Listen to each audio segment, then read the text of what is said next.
What's going on, guys? This is Chandler Smith, and one of the biggest questions that I've been getting lately is, Chandler, I want to start investing in real estate. However, I have no idea what kind of property I should buy first. Should I go single family, multifamily? I'm on a budget. Should I live in the property? Should I not? What should I do for my situation? And so in this video, I'm going to cover every potential situation and budget that you might be in. All that I ask you to do is make sure that you hit that like button and subscribe to the channel and leave a comment below of other questions you have about getting into investing in real estate, because I promise you I'll respond, and I will most likely make a video about it if it's something that I'm consistently hearing from people, because my goal is to help you to build a huge passive income. So again, just make sure you hit that like button, leave a comment, and let's jump into things. All right, guys, for those of you that are new to the channel, my name's Chandler Smith. Over the last 6 months, I've had the opportunity to do dozens and dozens of consulting calls with people calling in saying, Chandler, I want to get into investing in real estate, or I already have started. I own 2 properties. Here's my situation. Here's my budget. Help me figure out what to do next. And it's been very interesting for me, because one of the biggest questions that I get from people is, Chandler, if you had my budget, or Chandler, if you were in my situation and you were just getting started, what would you do next? What would be the first property you would buy? What would be the second property? How would you acquire a portfolio? What would be the steps that you would take? I know that's a very broad question. However, I'm going to dive into multiple different situations so that you can understand my thought process and know which property you should purchase first, and then what kind of strategy you should plan on when it comes to buying more properties in the future. And so just to get started, the first scenario I want to give you is, let's say that you are someone that doesn't have a ton of money. Now, depending on your market, maybe you've only got $5,000, maybe you've got $50,000, maybe you have $100,000. Here would be my thought process. When investing in real estate, I want to leverage as much as possible, as long as it gives me the cash flow that I want. And let me explain. If you can put only $5,000 down, but on that $5,000 be able to get a 30% return on your money, then that is an incredible situation, unless you are taking on a huge amount of debt. Now, what I mean by that is, if you're putting 5% down on a property and you're getting a 30% return, you're probably going to be pretty close to getting the desired return that you want. However, if you're putting $5,000 down on a property and you're taking out $2 million of debt, which would never happen, but I'm using it as an example, and you're getting a 30% return on your money, your margin is so slim because you have so much debt. So it might look like a 30% return, but you get hit with one big expense and your return is gone because it's on a very large purchase price. Now, banks are not going to offer you a scenario like that. However, I want you to understand the principle, because I'm going to push you into getting into a property with as small of a down payment as possible, but you also need to understand the principle of over leveraging yourself, because you never want to put yourself in a situation where you have so much debt that even if you're getting a decent return on your small upfront investment, if anything happens wrong, you can have all of this debt and not be able to cover it. Now, here's what I mean by this scenario. If I am you and I am not married, or I am married and I'm in a situation where my wife is super comfortable with moving every single year, then I would tell you without a doubt the best way to start investing is living in the property that you purchase first. Now, this can mean a couple different things. This can mean that you buy a single family home. This can mean that you buy a duplex. This can mean that you buy anything up to as large as 4 units. Now, the reason I don't want to go over 4 units is, when you're living in the property, you get a huge advantage by living in it if it's 4 units or less. However, if it is 5 units or more, whether you live in it or not, it doesn't matter. You're still going to have to put down a larger down payment. Now, that is the biggest advantage to living in it, is when you live in the property, you're going to be able to get very low interest rates, and you're gonna be able to get a very low down payment. And so if you can get into a single family home, duplex, triplex, fourplex, all of these options give you the opportunity to live in a property and afford it with a very small down payment. As a matter of fact, you can get as low as only 3.5% down. You could even do a 5% down, a 10% down. But if you're not living in a property and you buy it, the lowest you're gonna be able to get is 20 to 25% down. And so you're gonna need a lot more capital to get into it. On top of that, this strategy is awesome because if you're living in the property and you have a multi-unit property, then you could be living in the property completely free because your tenants will be paying your mortgage for you. And so there are so many advantages to living in the property. And so if you're okay with moving and you've got enough for a down payment, talk with a loan officer and figure out how much you can afford property-wise. Put as little down as possible on the property and get into a property where you can live in it and have your tenants cover rent. Now, the only holdup you should have with this is the numbers are still super important. And what I mean by this is when you run the numbers on a property that's a fourplex and you're putting only 3.5% down, when you run the numbers on this property, you want to run the numbers as if you've got 25% down. Now, the reason for this is you want to put 25% down on the property and you want to have at least a 15% cash on cash return or higher. Now, I say 15% right now because the market's kind of crazy. I would say do not go lower than a 10% cash on cash return.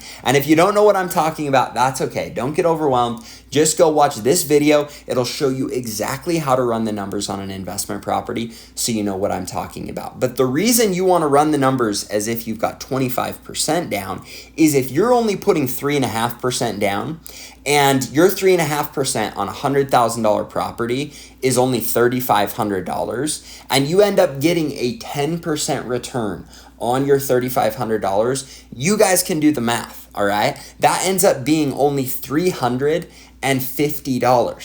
What that means is if you have one water heater go out, your return is immediately gone. And so even though that seems like a good return of getting a 10% return on your initial down payment, what it doesn't do for you is it doesn't create a lot of actual cash flow. So when you're putting a lower amount down, you need a much larger cash on cash return. So if I tell you, look, you should have at least a 15% cash on cash return, and you run that with a 3.5% down on a $100,000 property, and all you're getting is a 10% cash on cash return, that is not enough. You should be pushing 30, maybe even 40% on your cash on cash return for you to feel comfortable buying it because you want to make sure you've got cash flow so you're protected. Now, this is the rule I would set for myself. However, I understand some markets are more difficult than others and numbers a little more tight. Here are the advantages of even buying a crappy return with 3.5% down. If you're in a situation where you're thinking, man, I'm gonna buy a single family home and eventually when I can rent it, it's only going to give me a 10% cash on cash return, I do not think that's a smart investment unless you know property values are gonna go up 10, 20% every year forever. Now, if you know that, let me know where that market is. I want to know, okay? But no one can predict the future that well, at least not to what I've seen. And so the reason I'm telling you not to buy a single family home is then you're living in this single family home for a year before you can rent it if you're getting that low down payment. Then you're moving out and then you're dealing with a very crappy return. However, when you're looking at a fourplex and you run the numbers with putting 3.5% down and you have your rent covered and on top of that you have a return, then obviously in my mind, that's a no-brainer. Because then even if you eat into your return, you're still living there for free. And when you move out, you're gonna have a much larger return. So for me, if I'm looking at a duplex or a fourplex to live in, I'm going to run the numbers as if both units are already filled with someone else. And then I'm going to make sure that I'm getting my 15% cash on cash return on that property before I've moved in, because then when I do move in, I'm going to have all or at least a big chunk of my rent covered and maybe even have cash flow on top of that. And that is a huge win. Now, the only time I would buy outside of my rules is if you're in a place and you're there with your wife and you guys are saying, well, we could just buy a home that we could stay in, or we could buy this duplex with mediocre numbers, but it would still cash flow a 10 to 15% cash on cash return, even with our smaller down payment, and we'll live in it for a year and then move out. In my mind, if you're debating between buying a house that isn't going to give you a return and buying a duplex or a fourplex that's going to give you a crappy return, that's a no-brainer. So don't buy something with a crappy return. But if you're deciding between something with a crappy return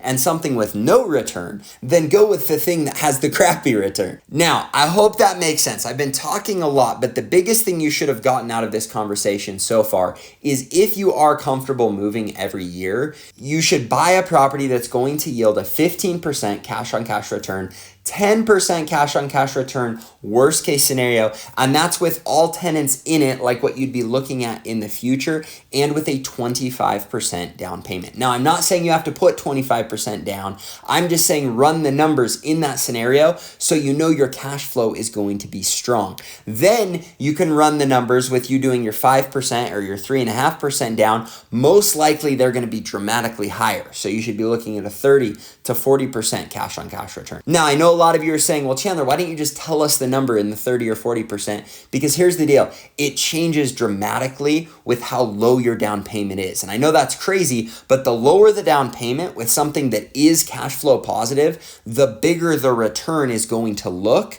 with that lower down payment. So by running the numbers with a 25% down payment, you can know exactly where your numbers should be. So if you're one of these people that you're on a budget, but you've got money, you want to start investing, you're willing to move, 100% of the time, I would say try and get into a property that meets that criteria and put a very low down payment so you can start investing now, so you can get appreciation, so you can get principal pay down, so that you can get cash flow. Now, you can do single family, but then you have to wait a year before you're ever getting a return. And sometimes people are like, well, I'm happy here, we'll just stay here, and they never end up investing. So I don't want you to do that. That's why I prefer that you do everything you can to get into a duplex, a triplex, or a fourplex if you're on a budget. Now, if you're not on a budget, you should still use this strategy because you're going to be able to use a lot less of your cash for one of your investments, and then you can buy other investments with a 25% down payment. Now, everyone has a different strategy, but the strategy I think that works the very best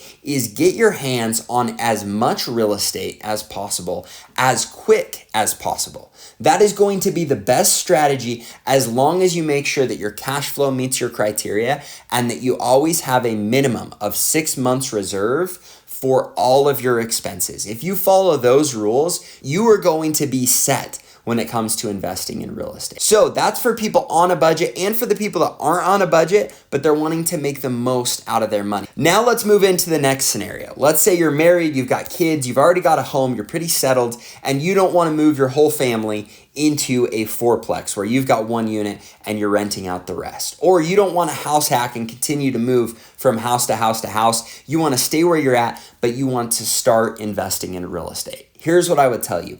Again, get into something 4 units or less to start. Now, that doesn't mean you should stay there. All right, I'm a big believer in getting into the bigger properties and scaling your business. And even if you've got a ton of money to invest, I just think starting small lets you get your feet wet, and that way you can pay your stupid tax, but it's not nearly as large. Now, what is stupid tax? Stupid tax is the reality that you will make mistakes in your first couple deals. 100%. You can research as much as you want, but crap that you're not expecting is going to happen. And so if you start small, you can make big mistakes and they're not going to be that big. So my advice to you is still start with 4 units or less and then work your way up. And when it comes to financing, you're not going to be living in it. So best case scenario, you're going to need to put down 20 or 25%. Now, there are some banks that will allow you to do 10%. If you've got a relationship with them, they understand you're an investor, and they're doing an in-house package. Now,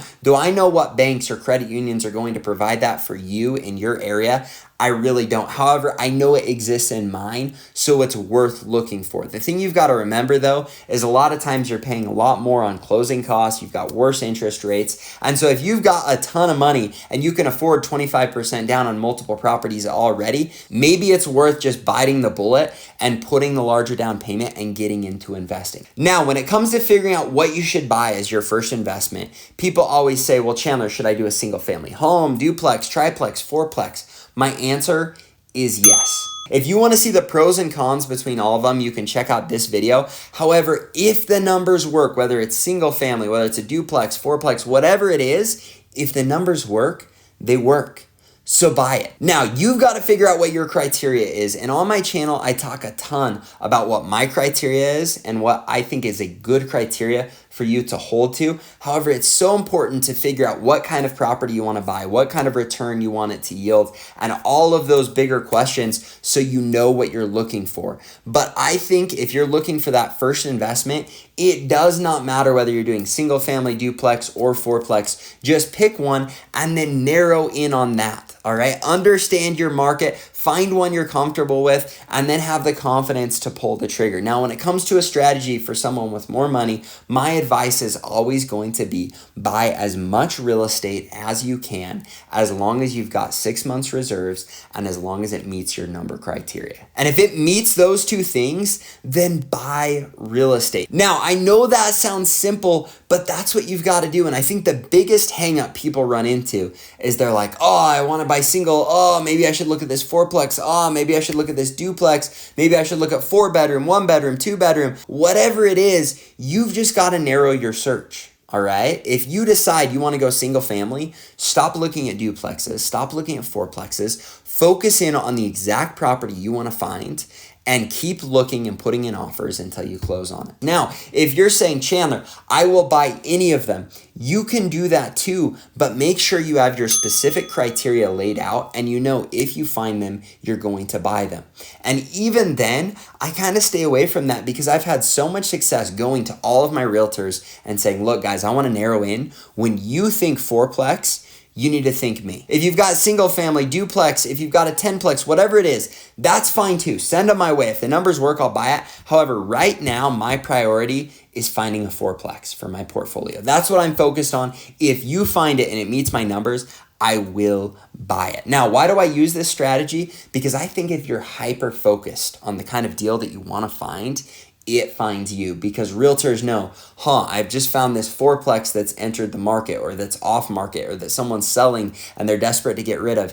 Who should I sell it to? Well, Chandler said, I will buy it.